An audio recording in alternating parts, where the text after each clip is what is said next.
ಒಬ್ಬ ವ್ಯಕ್ತಿಯ ಮರಣದ ನಂತರ ಏನಾಗುತ್ತದೆ ಎಂಬ ವಿಷಯವನ್ನು ಒಬ್ಬ 5 ವರ್ಷದ ಹುಡುಗಿ ಹೇಳಿದ್ದಾಳೆ.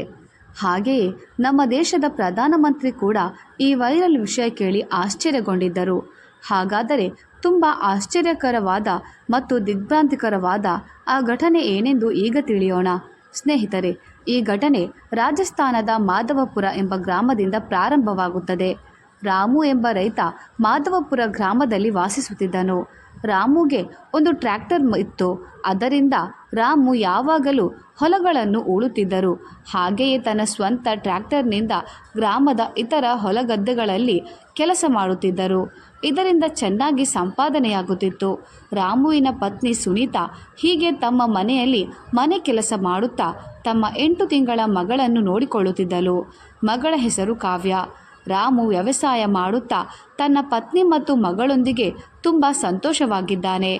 ಇದೇ ರೀತಿ 2 ವರ್ಷಗಳು ಕಳೆದವು. ಒಂದು ದಿನ ರಾಮು ಹೊಲ ಉಳಲು ಹೋದರು. ಹೊಲ ಉಳಬೇಕಾದರೆ ಆಕಸ್ಮಿಕವಾಗಿ ರಾಮು ಕಾಲು ಜಾರಿ ಟ್ರ್ಯಾಕ್ಟರ್ನಿಂದ ಕೆಳಗೆ ಬಿದ್ದರು. ರಾಮುವಿನ ರಕ್ಷಣೆಗೆ ಸುತ್ತಮುತ್ತಲೂ ಯಾರೂ ಇರಲಿಲ್ಲ. ರಾಮುವಿನ ಮೇಲೆ ಟ್ರ್ಯಾಕ್ಟರ್ನ ದೊಡ್ಡ ಚಕ್ರಗಳು ಹರಿದಿದ್ದರಿಂದ ರಾಮು ಸ್ಥಳದಲ್ಲಿ ಮೃತಪಟ್ಟನು. ಸ್ವಲ್ಪ ಸಮಯದ ನಂತರ ದಾರಿಹೋಕರಿಗೆ ಈ ವಿಷಯ ತಿಳಿದು ಗ್ರಾಮದಲ್ಲಿ ತಿಳಿಸಿದರು.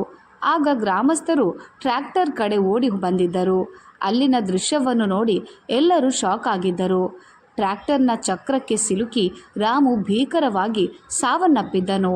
ಆಗ ಕೆಲವು ಗ್ರಾಮಸ್ಥರು ರಾಮು ಮೃತದೇಹವನ್ನು ಹತ್ತಿರದ ಸರ್ಕಾರಿ ಆಸ್ಪತ್ರೆಗೆ ಕರೆದೊಯ್ದರು. ಆಸ್ಪತ್ರೆಯಲ್ಲಿ ರಾಮುವಿನ ಮೃತದೇಹಕ್ಕೆ ಪೋಸ್ಟ್ ಮಾರ್ಟಮ್ ಮಾಡಿ ಆ ಬಳಿಕ ರಾಮುವಿನ ಮನೆಗೆ ಕರೆತರಲಾಯಿತು. ಸ್ನೇಹಿತರೆ, ಯಾವಾಗಾದರೆ ರಾಮುವಿನ ಮನೆ ಮುಂದೆ ಆಂಬ್ಯುಲೆನ್ಸ್ ಸೈರನ್ ಒಳಗಿಸುತ್ತಾ ಬಂದು ನಿಂತಿತೋ ಆಗ ರಾಮುವಿನ ಪತ್ನಿ ಸುನೀತಾ ತನ್ನ ಮಗಳನ್ನು ಕರೆದುಕೊಂಡು ಮನೆಯಿಂದ ಹೊರಗೆ ಬಂದಳು. ಏಕೆ ಆಂಬ್ಯುಲೆನ್ಸ್ ನಮ್ಮ ಮನೆ ಮುಂದೆ ಬಂದಿದೆ ಎಂದು ಕಂಗಾಲಾಗಿದ್ದಾಳೆ. ಆಂಬ್ಯುಲೆನ್ಸ್ ಒಳಗಿಂದ ಮೊದಲು 2 ಪೊಲೀಸರು, ಒಬ್ಬ ನರ್ಸ್ ಕೆಳಗಿಳಿದರು. ಆನಂತರ 2 ವ್ಯಕ್ತಿಗಳು ಬಿಳಿ ವಸ್ತ್ರದಿಂದ ಮುಚ್ಚಿರುವ ಮೃತದೇಹವನ್ನು ಹೊರತೆಗೆದರು. ಆ ದೃಶ್ಯವನ್ನು ನೋಡಿದ ಸುನೀತಾ ತುಂಬ ಕಂಗಾಲಾಗಿ ಅಲ್ಲಿಯೇ ಕುಳಿತಳು. ಒಂದು ಕ್ಷಣ ಏನೂ ಅರ್ಥವಾಗುತ್ತಿರಲಿಲ್ಲ. ಆ 2 ವ್ಯಕ್ತಿಗಳು ಮೃತದೇಹವನ್ನು ಸುನೀತಾಳ ಮುಂದೆ ತಂದಿರಿಸಿದರು. ತನ್ನ ಮಗಳನ್ನು ಮಡಿಲಲ್ಲಿ ಇಟ್ಟುಕೊಂಡು ಆ ಮೃತದೇಹದ ಮುಖದ ಮೇಲಿರುವ ವಸ್ತ್ರವನ್ನು ಸರಿಸಿ ನೋಡಿದಾಗ ಅದು ರಾಮು ಎಂದು ತಿಳಿದು ತಲೆ ತಿರುಗಿ ಬಿದ್ದಳು. ಪ್ರಜ್ಞೆ ತಪ್ಪಿದ್ದಳು. ಸರಿಸುಮಾರು 1 ಗಂಟೆಯ ಬಳಿಕ ಪ್ರಜ್ಞೆ ಬಂದಿತು. ಗ್ರಾಮಸ್ಥರೆಲ್ಲರೂ ಸುತ್ತಲೂ ಕುಳಿತಿದ್ದಾರೆ. ಎಲ್ಲರ ಕಣ್ಣಲ್ಲಿ ನೀರಾಡುತ್ತಿವೆ. ಎಲ್ಲರನ್ನು ಗಮನಿಸಿ ನಿಧಾನವಾಗಿ ಮೇಲೆದ್ದಳು.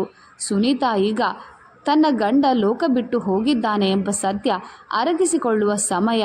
ತನ್ನ ಮಗಳು ಕಾವ್ಯಾಳನ್ನು ಅಪ್ಪಿಕೊಂಡು ಜೋರಾಗಿ ಅಳುತ್ತಿದ್ದಾಳೆ. ಕೆಲವರು ಸಮಾಧಾನ ಮಾಡುತ್ತಿದ್ದಾರೆ. ಗಂಡನ ಶವದ ಮೇಲೆ ಬಿದ್ದು ಗೋಳಾಡುತ್ತಿದ್ದಾಳೆ. ಸುನೀತಾ, ನಮಗೆ ಯಾರು ದಿಕ್ಕು? ನಮ್ಮ ಕನಸುಗಳು ಏನಾದವು?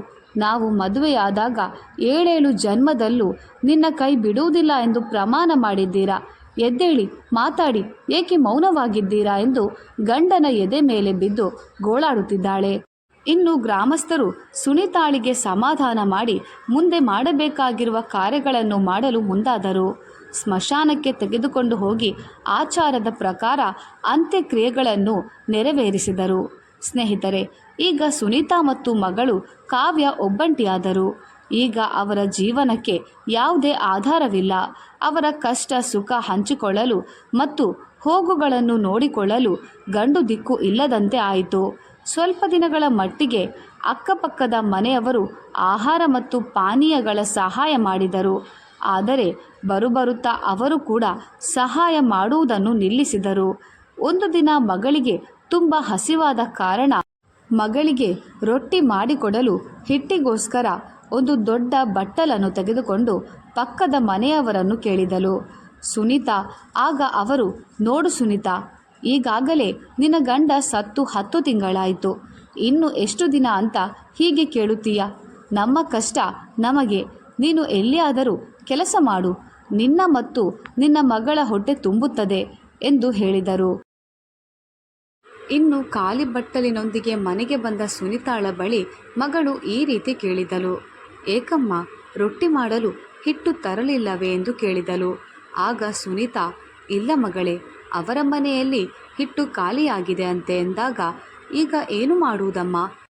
ನನಗೆ ತುಂಬ ಹಸಿವಾಗುತ್ತದೆ ಎಂದು ಕೇಳಿದಳು ಕಾವ್ಯ. ಆಗ ಸುನೀತಾ, ಮಗಳೇ, ನೆನ್ನೆ ಮಾಡಿದ ಅಡುಗೆ ಸ್ವಲ್ಪ ಉಳಿದಿದೆ, ನಾನು ಅದನ್ನು ಬಿಸಿ ಮಾಡಿ ಕೊಡುತ್ತೇನೆ, ನೀನು ತಿನ್ನು, ನನಗೆ ಹಸಿವಿಲ್ಲ ಎಂದು ಹೇಳುತ್ತಾಳೆ.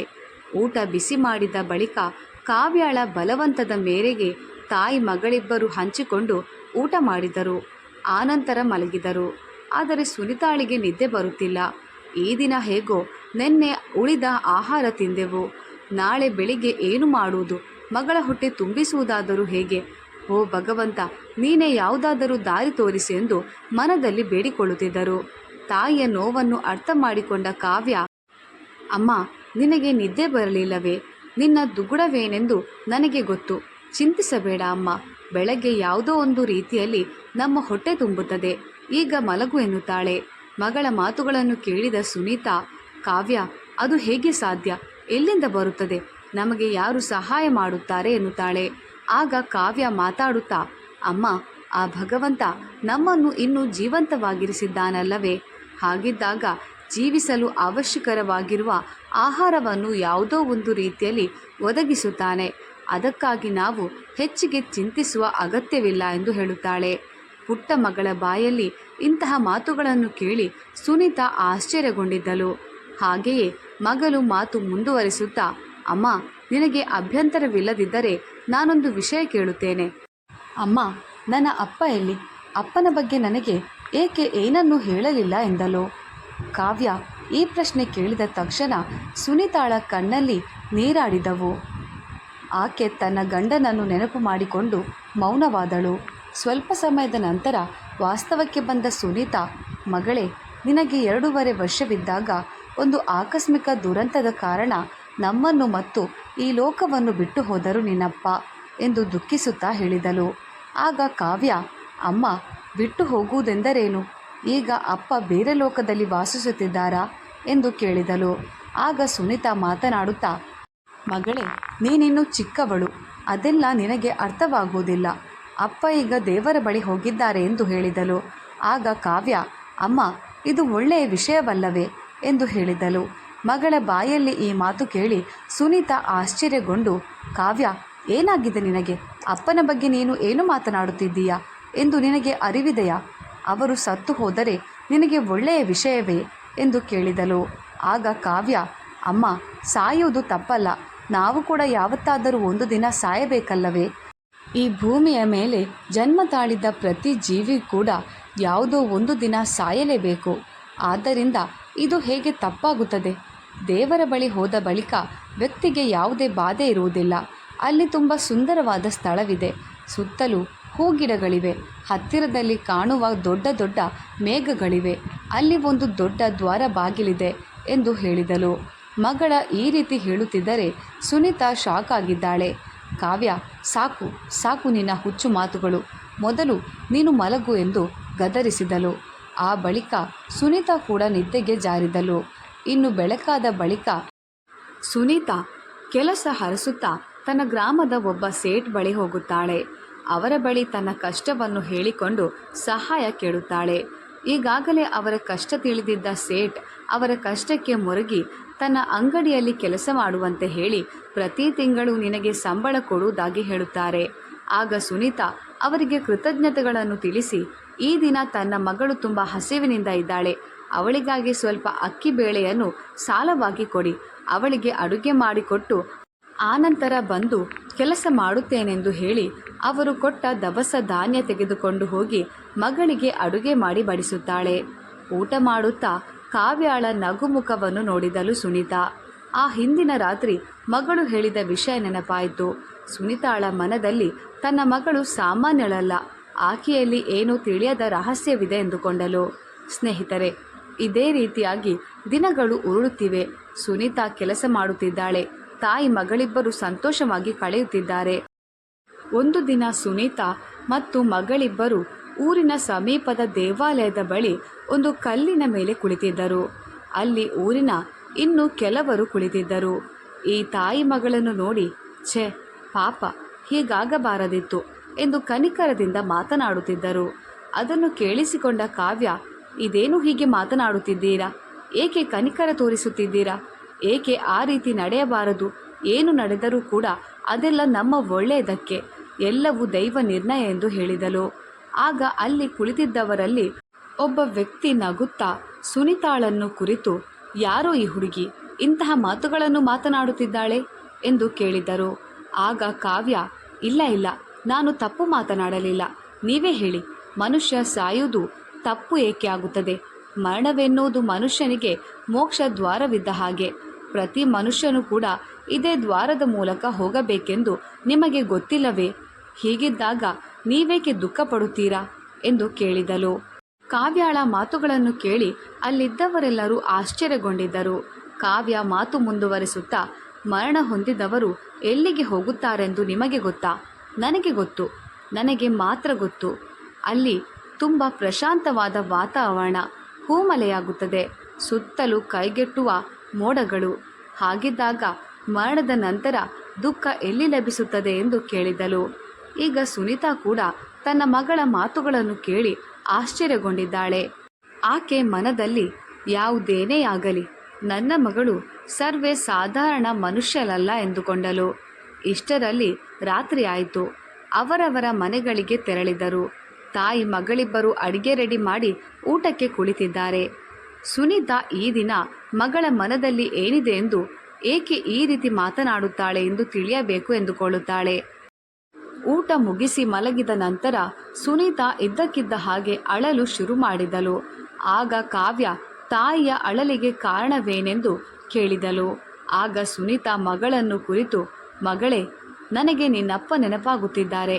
ಅವರು ಸತ್ತು ಹೋಗಿ 6 ವರ್ಷಗಳಾದವು. ಅವರನ್ನು ನಾನು ತುಂಬ ಮಿಸ್ ಮಾಡಿಕೊಳ್ಳುತ್ತಿದ್ದೇನೆ. ಅವರು ಈಗ ಯಾವ ಸ್ಥಿತಿಯಲ್ಲಿದ್ದಾರೋ, ಹೇಗೆ ಇದ್ದಾರೋ ನನಗೆ ಗೊತ್ತಿಲ್ಲ ಎಂದು ದುಃಖಿಸುತ್ತಾ ಹೇಳಿದಳು. ಆಗ ಕಾವ್ಯ ತನ್ನ ತಾಯಿಯನ್ನು ಕುರಿತು, ಅಮ್ಮ, ನೀನು ಚಿಂತಿಸಬೇಡ, ದುಃಖಿಸಬೇಡ.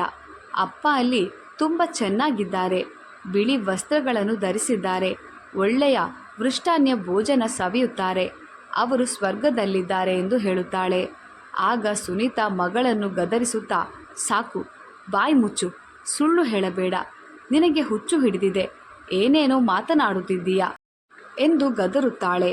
ಆಗ ಕಾವ್ಯ, ಅಮ್ಮ, ನೀನು ನನ್ನನ್ನು ನಂಬದಿದ್ದರೆ, ನನ್ನ ಮಾತು ಕೇಳದಿದ್ದರೆ ನನ್ನನ್ನು ಹಿಂಬಾಲಿಸು. ಈ ದಿನ ನಾನು ನಿನಗೆ ಸತ್ಯ ಹೇಳುತ್ತೇನೆ ಎಂದು ಹೇಳುತ್ತಾಳೆ. ಸ್ನೇಹಿತರೆ, ಆ ಬಳಿಕ ಕಾವ್ಯ ತನ್ನ ತಾಯಿಯನ್ನು ಕರೆದುಕೊಂಡು ಕಾಲ್ನಡಿಗೆಯಲ್ಲಿ ಊರಿನ ಹೊರಗೆ ಹೊರಟರು. ಆ ರೀತಿಯಾಗಿ ಕಾವ್ಯ ಬೆಳದಿಂಗಳ ಬೆಳಕಲ್ಲಿ ಸ್ಮಶಾನದಲ್ಲಿ ಉರಿಯುತ್ತಿರುವ ಚಿತೆಯ ಕಡೆ ಹೊರಟಲು. ಮತ್ತೊಂದೆಡೆ ಸುನೀತಾ ತುಂಬ ಭಯಬಿದ್ದಿದ್ದಾಳೆ. ಆಗ ಕಾವ್ಯ ತನ್ನ ತಾಯಿಯನ್ನು ಕುರಿತು, ಅಮ್ಮ, ಈ ಕಡೆ ನೋಡು, ಇಲ್ಲಿ ನಿನಗೆ ಒಂದು ದೊಡ್ಡ ದ್ವಾರ ಬಾಗಿಲು ಕಾಣಿಸುತ್ತದೆಯಾ ಎಂದು ಕೇಳಿದಳು.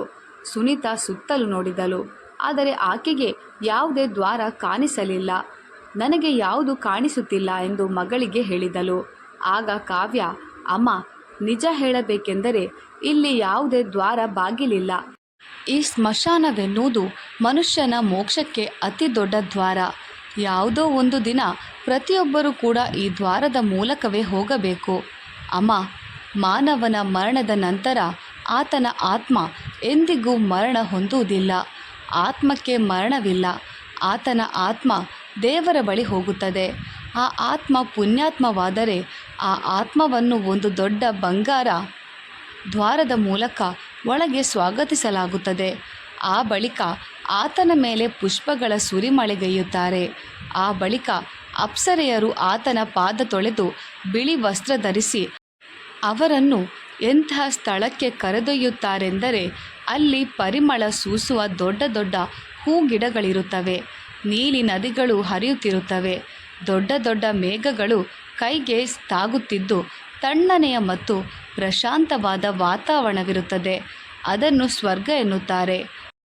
ಆದರೆ ಅಮ್ಮ, ಒಂದು ವೇಳೆ ಆ ವ್ಯಕ್ತಿ ಪಾಪಗಳನ್ನು ಮಾಡಿದ್ದು ಆತನ ಆತ್ಮ ಪಾಪಾತ್ಮವಾದರೆ ಆ ಆತ್ಮವನ್ನು ಈ ದ್ವಾರದಿಂದ ನೇರವಾಗಿ ನರಕಕ್ಕೆ ಕರೆದೊಯ್ಯುತ್ತಾರೆ. ಆತನ ಸ್ವಾಗತ ವೈತರಣಿ ನದಿಯಲ್ಲಿ, ಆ ಬಳಿಕ ಆತನ ಬೆನ್ನಿನ ಮೇಲೆ ಚಾಟಿ ಏಟುಗಳು, ಹಾಗೆಯೇ ಮೊಳೆಗಳಿಂದ ಹೊಡೆಯುತ್ತಾರೆ. ಈ ರೀತಿಯಾಗಿ ಆತನ ಆತ್ಮವನ್ನು ನಾಶ ಮಾಡುತ್ತಾರೆ ಎಂದು ಹೇಳುತ್ತಿದ್ದಾಳೆ. ಅದನ್ನು ಕೇಳುತ್ತಿದ್ದ ತಾಯಿ ಸುನೀತಾ ಮೊಣಕಾಲ ಮೇಲೆ ಕುಳಿತು 2 ಕೈ ಜೋಡಿಸಿ ಮಗಳನ್ನು ಕುರಿತು, ನಿಜ ಹೇಳು ಮಗಳೇ, ಯಾರು ನೀನು? ನೀನು ನನ್ನ ಮಗಳಲ್ಲ. ಕೈ ಜೋಡಿಸಿ ಕೇಳುತ್ತಿದ್ದೇನೆ, ಸತ್ಯ ಹೇಳು ಎಂದು ಕೇಳಿದಳು. ಆಗ ಕಾವ್ಯ, ಅಮ್ಮ, ನಾನು ನಿನ್ನ ಮಗಳೇ, ಮತ್ಯಾರೂ ಅಲ್ಲ. ಆದರೆ ಈ ಸಂದೇಶ ಕೊಡಲು ನನ್ನನ್ನು ಈ ಲೋಕಕ್ಕೆ ಕಳುಹಿಸಿದ್ದಾರೆ. ನನ್ನ ಕೆಲಸ ಸರಿಸುಮಾರು ಮುಗಿದಿದೆ. ಈಗ ಮತ್ತೊಂದು ಕೆಲಸವಿದೆ. ನಾನು ಆ ಕೆಲಸವನ್ನು ಪೂರ್ಣಗೊಳಿಸಬೇಕು. ಆ ಬಳಿಕ ಈ ಲೋಕದಲ್ಲಿ ನಾನು ಬಂದ ಕಾರ್ಯ ಪೂರ್ತಿಯಾಗುತ್ತದೆ ಎಂದು ಹೇಳಿದಳು.